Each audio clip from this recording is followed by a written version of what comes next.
I don't know about how you feel about this, but one of my least favorite things to do in life is to answer the question, describe one of your greatest strengths and greatest weaknesses. Because on one hand, I don't want to come across too cocky about my strengths. And on the other hand, I don't want to come across like I'm a loser about my weaknesses. Anyone else hate answering this question? Okay, so one guy who was fed up with getting this question on job interviews decided to have some fun with the next HR person. And so when he was asked, what is your greatest strength? He said, well, I have trouble living in reality. And the HR interviewer said, well, most of us have that problem. Thanks for being honest. What's your greatest strength? To which he answered, I'm Superman. So in our world, strength is considered a huge asset, while weakness is considered a huge liability. We all love Superman when he's faster than a speeding bullet, more powerful than a locomotive, able to climb tall buildings or leap tall buildings with a single bound. But when it becomes a real problem when kryptonite takes away his power, and that has to be rectified as soon as possible. Tad Williams says, weak dogs only become bones for stronger dogs. Betty Davis, who's an authority on weakness, evidently, says the weak are the most treacherous of us all. They come to the strong and drain them. They are bottomless. They are insatiable. They are always parched and always bitter. They are everyone's concern, and like vampires, they suck our life's blood. Anatole France says, people who have no weakness are terrible. There's no way of taking advantage of them. So in our world, strength is valued, weakness is despised. But today, as we continue in our series on power, we're going to see how in God's upside-down, topsy-turvy economy, weakness actually acts as a huge superconductor for God's power. And the title of the message is God's Power Through Our Weakness. And our primary text is 2 Corinthians chapter 12, verse 7 through 11. Let me read it to you. This is Rabbi Saul, the Apostle Paul speaking. In order to keep me from becoming conceited, I was given a thorn in my flesh, a messenger of Satan to torment me. 3 times I pleaded with the Lord to take it away from me, but he said to me, my grace is sufficient for you, for my power is made perfect in weakness. Therefore I will boast all the more gladly about my weaknesses, so that Christ's power may rest on me. That is why, for Messiah's sake, I delight in weaknesses, in insults, in hardships, in persecutions, in difficulties. I think that sums it all up, huh? For when I am weak, then I am strong. So let's break this down a little to understand the full extent of what Paul is trying to convey here. This chapter starts out earlier by Paul describing a supernatural experience he had 14 years earlier, where he's taken up to heaven. He's not sure if he's awake or he's in a dream, but he's shown many visions and revelations from God. And an experience like that can really puff someone's ego up and cause them to become arrogant, come across conceited, superior towards others. But that kind of power is not a superconductor for God's power for the people of faith. It's only a superconductor for narcissism and massaging one's ego. Brian covered this in the first message of this series. He quoted a passage from Matthew chapter 20, verse 25 and 28, when some of the disciples were asking Jesus to make them the greatest in his kingdom. But here's how Jesus responded to their ego-massaging request. He says, you know that the rulers of the Gentiles lord it over them, and their high officials exercise authority over them. Not so with you. Instead, whoever wants to become great among you must be your servant. Whoever wants to be first must be your slave, just as the Son of Man did not come to be served, but to serve and to give his life as a ransom for many. Notice the exchange of power that comes from this lowly posture that most people in the world would describe as a weakness, not a strength. But when Jesus lowered himself by giving up his life, the power that's released from this event provides atonement for the world. Where is the power of God's strong enough to defeat sin and death? in the cross, the most powerful symbol of pain and suffering. Pastor Tim Keller says the cross is not just the way God atones for sins, but a revelation of the way he deals with all the people he loves. And by the cross, he's not referring only to the pain and suffering that Jesus experienced while hanging from it, but to the pain and suffering that God allows into our lives to keep us from being conceited and arrogant and superior, and to ensure that we stay humble in our weaknesses. God's greatest power is birthed in death. I love that. And there's no greater symbol in heaven or on earth for this than the cross. This is why Jesus warned anyone who wants to follow him. This should be like, we should hand this out. You want to follow Jesus? Okay, you need to know this. This is what Jesus says. He warns his followers. Whoever wants to be my disciple must deny themselves and take up their cross and follow me. For whoever wants to save their life, they're going to lose it. But whoever wants to lose their life for me, they will find it. And maybe you've noticed this is not a very popular message these days, and not just in the world, but sadly in many of our faith communities as well. Who today wants to hear that facing life challenges that cause ourselves to shrink is God's desired path for us? Most people want to hear that health and wealth and prosperity that causes ourselves to increase is God's desire path for us. But unless you twist the core message of the Bible to say what you want it to say, which people do, weakness, not strength, is God's desired path for us. Because, listen, the challenges that God allows into our lives that cause us to become weak are designed to push aside our egos so that God's strength and power, not ours, can work through us. Because as Paul says, when I am weak, that's when I'm strong.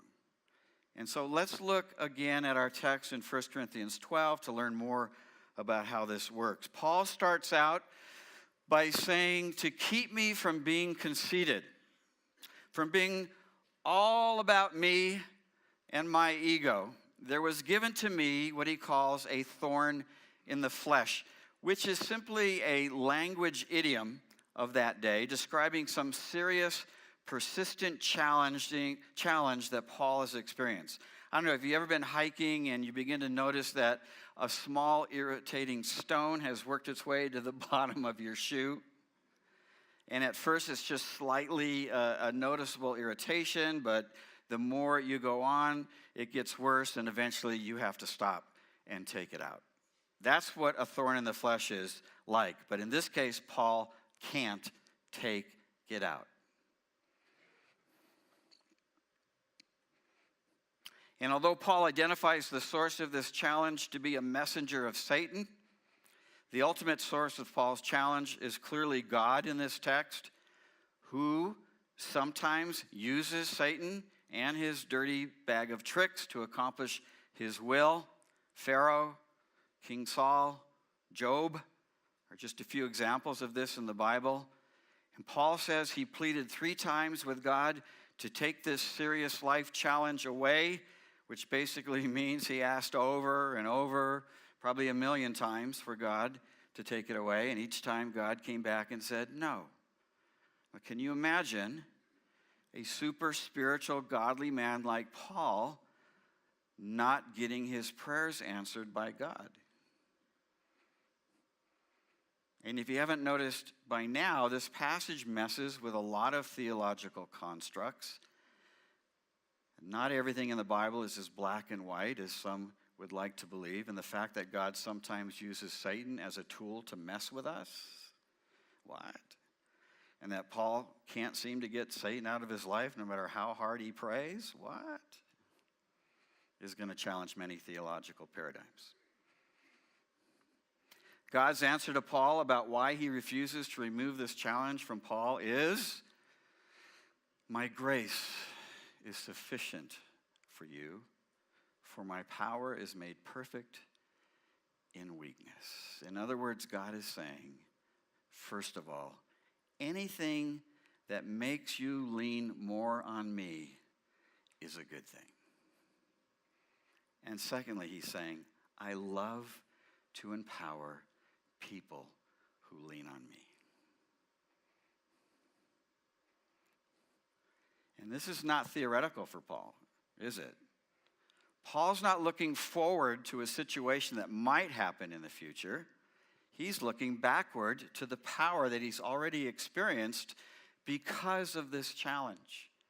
This is a man who has been through a lot in his life, but he's also a man who is supercharged with God's power.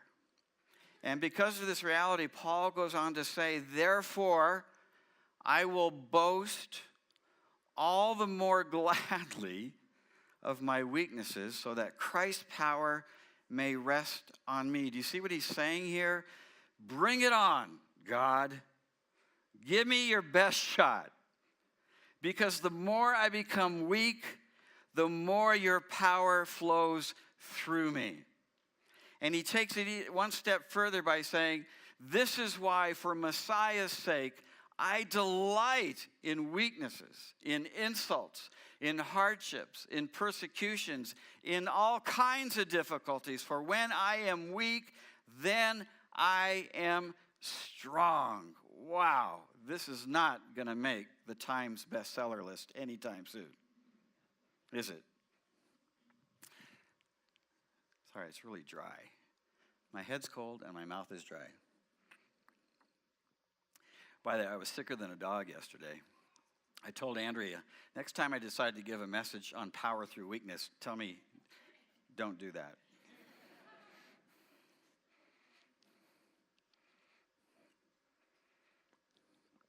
When I am weak, then I am strong. Wow, what a statement. Mary Fairchild says this about Paul. Really, listen to this. This is great. Paul boasted of his weakness because it brought God into his life with stunning power. I love that. Stunning power. Paul became an empty vessel, and Christ lived through him, accomplishing amazing things. This great privilege is open to all of us. Only when we empty ourselves of our own ego can we be filled with something better. When we are weak, then we can become strong.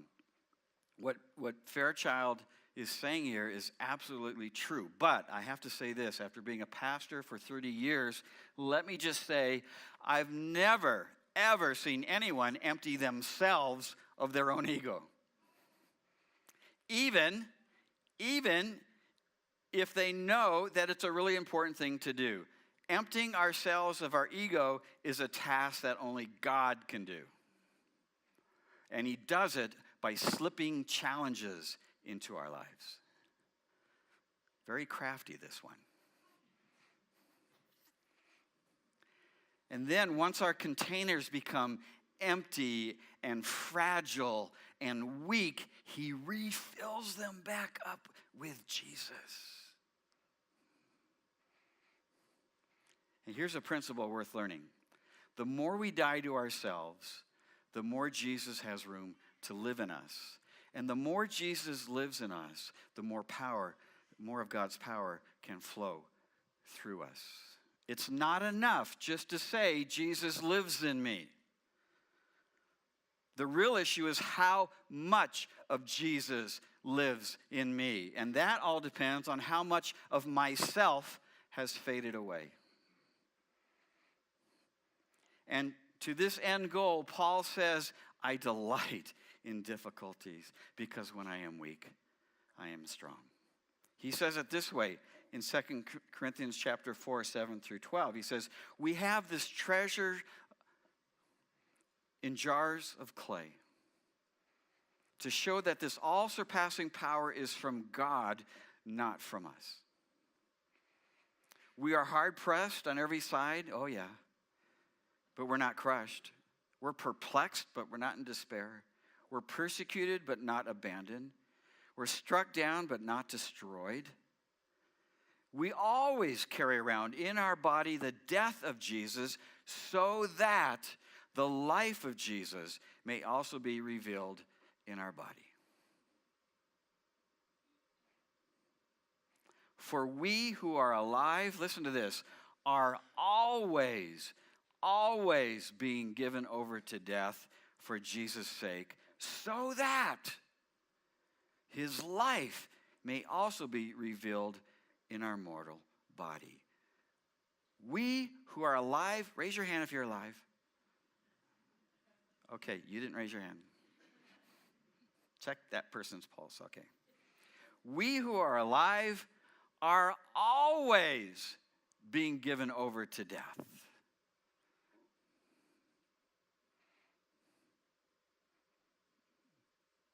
I looked that word up by that word always. Guess what it says? Yeah, it says always. For Jesus' sake, so that, there's a reason for this, right? So that we could go away and that Jesus can come occupy this fragile earthen vessel Paul calls a jar of clay. God's greatest power is birthed in our death.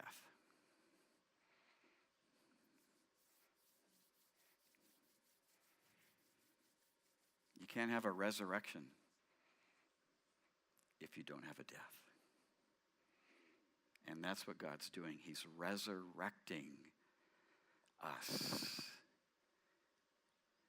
And all these struggles that you're going through right now is to make us a better version of ourselves, with ourselves away and Jesus inside.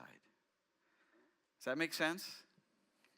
All right, let me give you a few examples of characters in the Bible where this applies. Let's start with Joseph, spoiled brat, right? He was born in Jacob's old age. Jacob showed favoritism to him. He spoiled him rotten, even makes him a special coat that none of the other boys have. His brothers despised him for this. Then he gets this prophetic dream that he's going to see his brothers and his mom and his dad bowing down before him. By the way, if you have a prophetic dream like that, don't share it. Why don't you just wait and let it come to pass? Unless God says go share it, just keep it to yourself and see if it comes to pass. Then we won't have to stone you if it doesn't happen. They're so angry with their brother Joseph, they throw him into a barrel. First they want to kill him, but somebody has some second thoughts, thank God. Maybe that's not a good thing. Let's just throw him into a barrel, as if that's a good thing. Then they sell him as a slave to a passing caravan of Ishmaelites. They sell him to a man named Potiphar. Joseph ends up serving time in a prison on a false charge of sexual assault against Potiphar's wife. There's a headline for today, huh? But miraculously, he eventually ends up as Pharaoh's right-hand man after serving time in prison. But now he is one very weak man. He's not the spoiled brat he used to be. God's power is flowing through him like a mighty river. He's doing amazing things in Egypt. There's a famine in Israel. Some of his brothers come to buy grain. They don't recognize him, but Joseph recognizes them. Joseph has every right to be angry at his brothers, and I'm sure seeing his brothers is stirring up some PTSD in him. It's got to be, right? These are the guys that put me in a barrel. I've had claustrophobia ever since. And they sold me as a slave. And I got this twitch, And then I went to prison on false charges. Okay. It says in the text that he's so filled with emotion, he turns to cry, right? But I think he's really kind of just settling himself down, like, okay, all right, that's in the past. All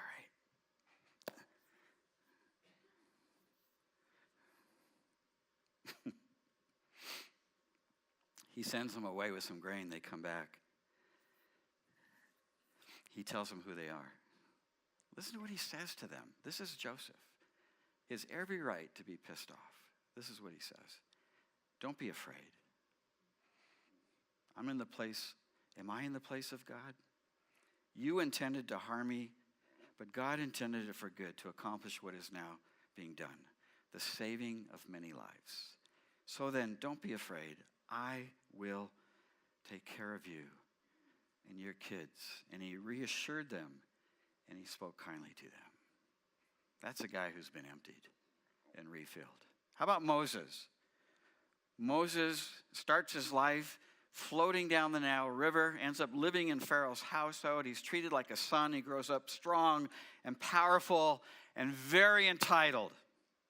One day, he's all grown up. He knows he's Jewish, and he's feeling a little nostalgic about his heritage, and he kills an Egyptian guard who's assaulting an Israelite slave. The next day, he tries to intervene between the two fighting Israelites, but they don't appreciate a Pharaoh insider meddling in their lives, and so they threaten to expose what he did to the Egyptian guard the day before. Fearing Pharaoh's wrath, Moses flees into the desert.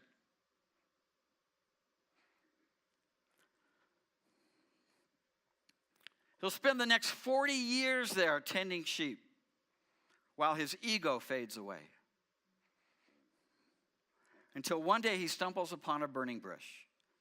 And he tells Moses that he wants to use him to free the Israelites. But Moses says, you want to use me?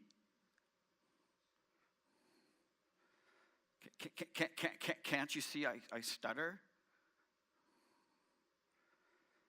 What? Isn't this the man who killed an Egyptian guard with his own hands? Who confronted the fighting Israelites? He wasn't stuttering or being insecure back then. But the difficult experience in Egypt, along with 40 years in the desert, has had a weakening effect on Moses,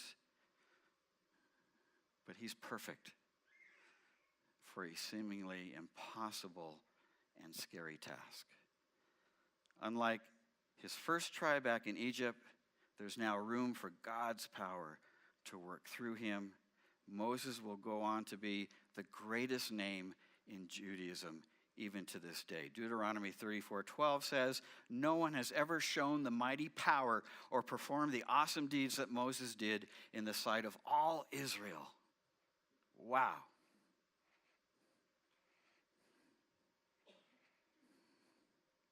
How about Jacob, a man whose name means something like con man?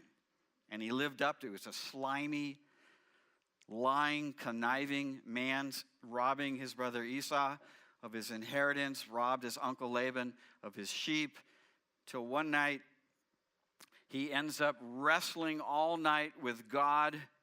God changes his name to Israel, which means struggles with God or wrestles with God. And even though he becomes permanently disabled from that wrestling match, he will now walk forever with a limp.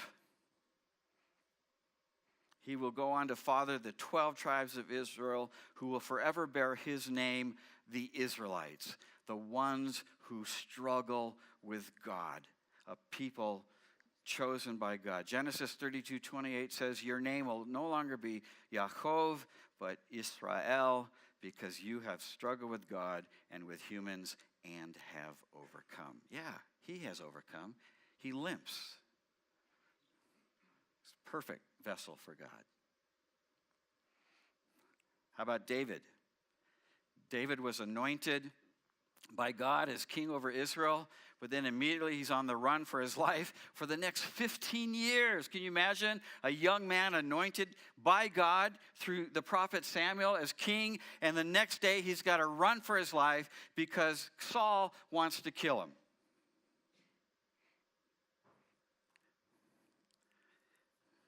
David is far from a perfect king. In fact, none of these people I'm highlighting were perfect. They all had flaws. Weak people are not perfect people. But David goes on to be one of the greatest kings of Israel. He's described by God as a man after his own heart. But his greatest contribution to humanity, I believe, are the Psalms that he wrote to all of us that help us in our dark soul of the night, through our challenges. Psalm 23 is the most of the famous, right? The Lord is my shepherd, I lack nothing.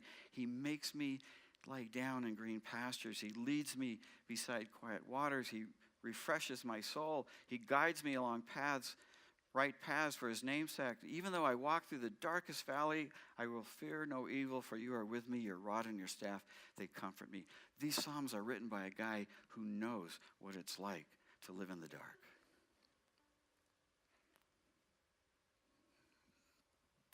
Then there's me and my story, and mine and Andrea's story that I've shared for 25 years, that we're still sharing. Just a constant narrative of struggles mixed in with incredible beauty. We had struggles early on in our marriage. That's what brought us to faith. When I first came here, the first 5 years was like a living hell with the leadership that was here. Nobody was part of that leadership that's here today. I just dug my heels in and they all left and things got better. When our daughter was 16, she had a serious life crisis that took us into another world of mental illness.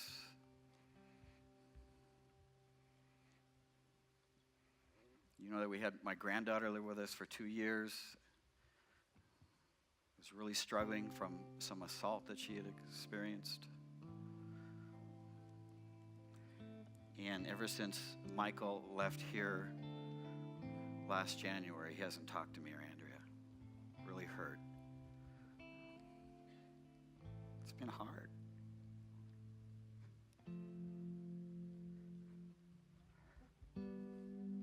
And I didn't like any of them. But I'm with Paul to say I delight in my weaknesses. Because God has used me and he uses Andrea as a vessel for his power. I don't part the Red Sea, but God uses us in powerful ways. And then there's you and your story.